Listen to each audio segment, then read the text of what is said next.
আসসালামু আলাইকুম। আশা করি সবাই ভালো আছেন। আলহামদুলিল্লাহ আমরাও ভালো আছি। সো এই চিপসগুলো আমি কিনে আনছিলাম, ভেজে নিচ্ছি।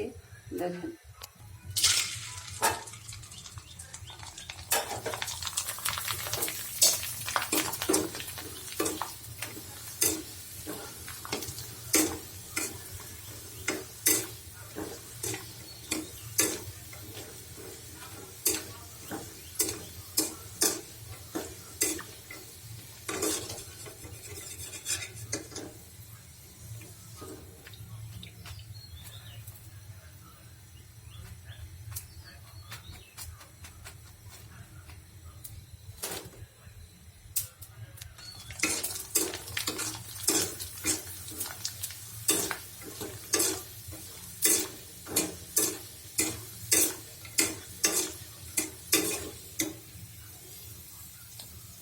তেলটা যদি বেশি গরম হয়ে যায় তাহলে চিপসটা এরকম ফুলতে চায় না। দেখেন, প্রথমবারেরটা যখন দিছি কত ফুলা ফুলছে, তার মানে প্রথমবার তেলটা গরম হয় নাই, বেশি ফুলছে।